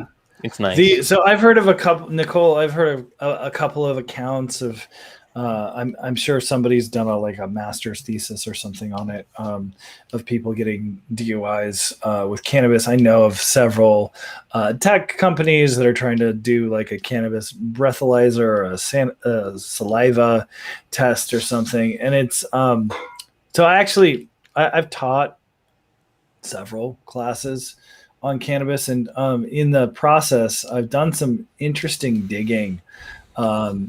I've gone. I don't look. I'm not a human academic reference machine, but I have a reference. Oh, I thought you were going to say you're not a human academic. I was going to ask if you were a robot. No, I'm a robot academic. Okay. But no, there was a federal study from the Department of Transportation that was looking at crash data and cannabis. And they determined that there was no difference between sober crash rates and people who, who at least somehow, I don't know what their metric was. They didn't report it well. I did look, who were high when they crashed, and they found no difference, no statistical difference. And it was really interesting because, you'd think the federal government would have the most incentive to to argue that people who are high on cannabis are bad drivers. There's a number of other studies that show that, like, yes, indeed, cannabis reduces reaction time. I'm not disputing that, but I am sort of paraphrasing this federal study that basically said that they figured that the lack of difference between sober crash rates and cannabis crash rates was due, they thought, to the likelihood that drivers were driving slower to compensate for their reduced reaction times. I think Cheech and Chong advised on some of the discussions of this study, because I think they dramatized some of this at some point. Anyhow. Always good to consult the experts. Long digression. Sorry. I apologize. Yeah, pace. But your LEDs are not purple enough, though. You need to get that. Yeah, I'm working. You need to get that purple glow. That there you go. I telling you there's the live that. stream purpley glow. Cool. That we all know and love. I need the little. I need cat ears coming up. Oh, there you go. Anyhow. Oh, here we go. So Nicole said, aside from that, the stuff about the indigenous use was absolutely horrific, even by New York Times standards. All of the indigenous people I know who use psychs advocate for complete decrim. Excuse me. Yeah, I mean, that's a can of worms. I don't know if that's the can of worms, but. Well, I just wanted to throw out there that I think one of the issues with, like, some of the discourse in psychedelic spaces around indigenous use and sort of like I think the conceptual realities of discourses around who owns and speaks for Native culture is quite it lags behind what we might hope it could be or should be. I think, like, seeing some of the discourses that have been used, whether it's like tokenization or representation or the selection of spokespeople and whose institutions or who has claims to authority as authority to occupy those positions. And then, of course, on the other side, like looking at the monoliths, the constructed monoliths that folks like Pollan, and he's not alone in it. I mean, to be fair, like the way, I mean, I did a talk a number of years ago, I think it was 2015, called Kitchen Chemists and Capitalism, that was talking about ayahuasca exceptionalism and the way that people construct these narratives about, oh, it's disrespectful to extract alkaloids from the plants. Indigenous people do it like this. Of course, in the process, not only failing to recognize that ayahuasca itself is an extraction, you're making a tea, but that also, like, indigenous people, like, you're referring to, like, so many different cultures with their own rituals and approaches. And so yeah, I it's a shame to see that like even as there's an attempt, even as Pollan sort of attempts to, like, signal to some of this, he, like, trips over himself, going back to what seems to be his more familiar terrain of situating knowledge in white men like Andrew Weil. Yeah, and I would say that, like, I mean, psychedelics are they're weird, and if Niché had stuck all the way to the end, she'd maybe reference Eric Davis and his what's it called? High weirdness. High weirdness. There we go. I was like, I have it. I can't remember what it's called. In which he talks about Robert Anton Wilson and Philip K. Dick. And so Robert Putney Drake asked about what about Discordian use, to which I can only reply, all hail Eris. But there was a weirdness to the 60s in that you had this like the buttoned upness of the 1950s in the United States crashing into cognitive remix, and it did a lot. It did a lot for culture, and it's still doing a lot. And now I just think that now we're just we're seeing a lot of the medical models and the corporate models and even the religious models, like trying to draw boundaries around a substance and an experience that is corrosive to boundaries. And so, ritual's good, like that's fine. Drawing back to Pollan and his referencing of indigenous cultures and larger wisdoms. But personally, like, I'm kind of a psychedelic existentialist. I think that we are the ones who choose and decide. At least that's the way it should be. I don't know. Yeah, I don't know if this is pointing to. No, I'm not. Yeah, I was. I think this was about you talking about how there would how alcohol deaths would be. Yeah. I recall hundreds of thousands. I think this is in line. I think it's just pointing out the differences in deaths per 100,000 rather than like total. Like, I don't know. Do the math. What is 30 or 50 per 100,000 come out to 3 point? I think that the uncertainty that I had was the difference between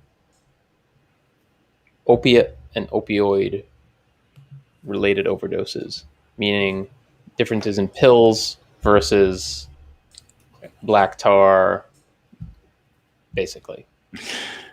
I don't know the difference. I don't know the difference there. Yeah, Nishay's creeping on us in the comments. I know. She said she had to go to bed. You're sleepy. So Nishay has chimed in to say that Pollan has big straights taking over pride energy. Yeah. Yeah, no kink at pride. Gay pride has nothing to do with sex. Yeah, it's a can of worms, but it's not that complicated. It's like we talked about it earlier, and actually, if you're wondering, check out the episode that we did with our advisory board member Jay Sevelius on queering psychedelics. Psychedelics are weird. Like, isn't that like a pretty obvious thing? Yeah. And I mean, check out our chat with Yoan Grillo as well for, some of the discussions of like the drug war and how it unfurls and what its tendrils into. If you're into drug war stuff, yes, and you haven't either read or listened to our episode with Yoan, his first name is spelled Ioan. He is a phenomenal journalist, like really a phenomenal journalist who has embedded himself in Mexico now for 20 years, and he goes into scary places and does the hard work and actually talks on the ground with everybody. He's been very influential on my own understanding of the drug war and a lot of issues that go on in Mexico. And on top of that, he's an amazing guy, and I really recommend you listen to our episode because pace needs to bounce, so I'm just going to throw that out. No, I was going to say it's a fascinating conversation that y'all had. That said, I do need to run, so y'all down feel to me free. And Dave. This is what happens. Y'all feel free to rag on me in my absence, because that's only fair. Well, we're absolutely going to do it. Okay. Cheers, y'all, and thanks everybody who tuned in live. We're going to be doing more of this, and you can find us at patreon.com/symposia. Cheers. Cheers. Catch you later. So what, Normie, you were saying because something about Yoan? He recently, so he's been covering the drug war for years, like 20 years, but starting, I don't know, three years ago, he started to get into the underground gun trafficking markets, and his last book called Blood Gun Money it's at the intersection of the drug war and gun trafficking, and how U.S. gun laws are arming gangs and cartels. It's awesome. Really recommend it. Without the gun, basically, I mean, in a nutshell, without the current gun laws leak like a sieve, all those guns go down to Mexico. those guns then arm the cartels who enforce their territories and whatnot. So would love to get your perspectives on the recent Dr. Bananas Plus maps versus decrim nature stuff, free SB 519 and possession limits. And I want to tell Hyken that you're on top of your shit and you get the breaking news. We've been on. Well, they're not called psilocybin beta. What? Huh? Oh yeah, we've been on podcasts now for 7 hours and 40 minutes. and we recorded a 2-parter phenomenal rundown of like psychedelics, neoliberalism, digital capitalism, Mark Fisher, capitalist realism. That went way long before we got on this one. And so I want to say I haven't read any of the stuff. I saw somebody linked the Bronner thing somewhere, and I think I looked at it briefly. Is there updates on that, or is that the older thing? I think they're going forward, if memory serves, well, and I'm probably just wildly off on this. I thought from the glance at the Bronner piece, it was that they were saying that they were opposed to, or sorry, that they didn't support Decrim Nature's whole asking for a delay on 519 pending like removal of limits. I'm pretty sure that bill's going ahead anyway. I might be like going ahead with limits. Hey, Hyken, tell me if I'm wrong. I haven't been following it too closely. Like where I come down on it just in the abstract without knowing the specifics is that like I'm generally speaking going to be sympathetic towards what's seen as the more idealistic position, in the sense that I think like the one line that I recall seeing from the Bronner piece was something about how it's politically not feasible, or it's not pragmatic, or the notion of getting these things without limits just isn't going to happen at the moment. That's all well and good, but those just aren't it's certainly not where I would argue for. Whether or not it is politically tangible, like I'm sort of less concerned with that than to be the person agitating to widen what might make it in. And if Bronner or whoever else wants to present themselves as the realist in comparison, I would cite the sort of radical flanking effect. There's a great paper on this, but pretty much it talks about like when you sort of push the envelope, when you stretch the Overton window, let's say, if you end up making the more sort of drastic, taking the more drastic position, that you're likely not going to be the person that the powers that be end up negotiating with. Think Malcolm X, MLK, Panthers, same thing. And so, like, if that's where it ends up being, like, it may not be politically tenable to get decrim without any limits. I still wouldn't be, like, I don't know how I would argue for those limits. And I think I saw somebody post somewhere that it is going to come down to, like, the actual amount contained within plant material. And so that becomes a whole other, like, bureaucratic question of selective enforcement of, like, okay, like, if you've got a kilo of Mimosa tenuiflora root bark, like, who's running the analysis, who gets jammed up for it, who actually has to wait, who, you know, I don't know. Those are my thoughts off the cuff on that. As far as as far as the new psychedelic fable, Normie sent that in the middle of the last thing we were recording. You sent it. What are you talking about? I sent it? You sent it. I didn't send that. Oh, Pace sent it. Sorry, I didn't mean to blame you. Compasses. Compass has a tab on the website about animal welfare. I sent that and lost my shit and laughed. Yeah, sorry. It's been a long day. We haven't actually looked at the new piece. I guess some things that I'll throw out there that are tangentially related. And I had said to Normie earlier that I wasn't gonna read it just because Paula is a painful piece of work, I guess, for me. But with the new stuff, like, I think it's interesting looking at the fact that North Star has essentially been quiet for the last year and hasn't weighed in, despite like a variety of rather significant ethical issues rearing their heads. I think it's significant that if you look at at North Star's board of directors at the moment, it's essentially a MAPS organization. It's Liana, Natalie, and another person who's also had some level of involvement. I think I don't know it looks like Dave has left.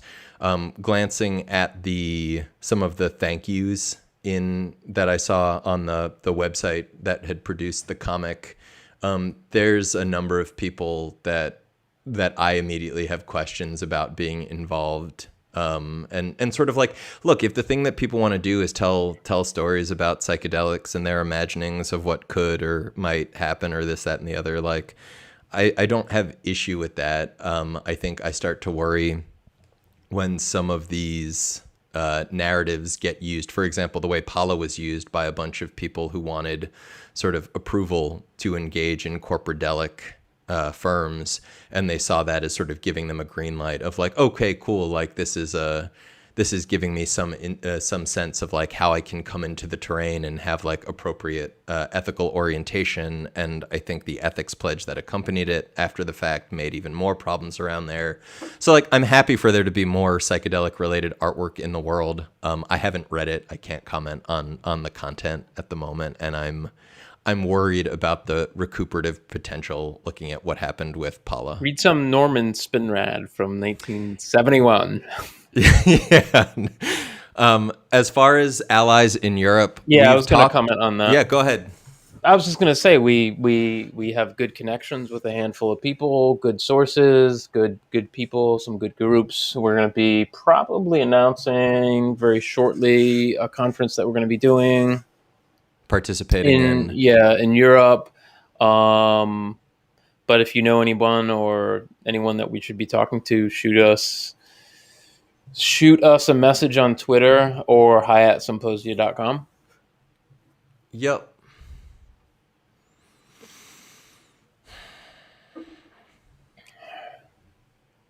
I'm about to have another like 2 or 3 hour call in like 15 minutes, so I should probably... Oh no, really? You're doing a 10, you're doing a 10 straight? Yeah, that's what today is going to be. There are unfolding things, so nothing to do but get caught up in the unfoldment. I thought this was supposed to be like a 30-minute. The plan was to do it. Well, so initially the plan was to do like 30 minutes to an hour and to not have, we weren't going to read the whole thing. And then I think Nishé's idea to read it was a good one, but it just meant that we had more opportunities for detours and, oh no. Okay. I'm putting, you asked for my thoughts and I admitted I hadn't read it. So I'm putting you out there too, Heiken. I don't want to spoil it for you guys, but the ending is hilariously bad. Well, I mean, so now I feel somewhat compelled. Don't spoil it. Okay, fine. I won't ask him to. Don't. I want to read it, actually. Okay. I want the full experience. Yeah. God, there's not enough time for the shit show. Thanks, Nishé. Thank you to everyone who went with. Okay, this is great. No bad endings. Christian Angermeyer disapproves, and I think that is words of wisdom to live by. So let's go out on a happy note. This has been a wonderful experiment in doing the live podcast. Appreciate y'all for hanging on and the chat at the end, and yeah, thanks for no, it's great. Hanging out with us. I wish we did more of these. Actually, they're fun. I like. Well, so the other thing that Nishé has proposed, and given that Nishé's proposals have gone over so well, is that when there's like little blips and blurbs and things that maybe we normally wouldn't take the time to engage with, such as that kind of hilariously bad Angermeyer Doblin discussion, debate, whatever you want to call it, that we could just hop on a live on the fly, even if, I happen to be at work or whatever, and we can just kind of have fun with it and shoot the shit and see what comes up out of it. Yeah, absolutely. All right. Cool. Well, thanks again, and we'll catch y'all on the next one. We will do that. I am hitting end stream. Goodbye, everybody.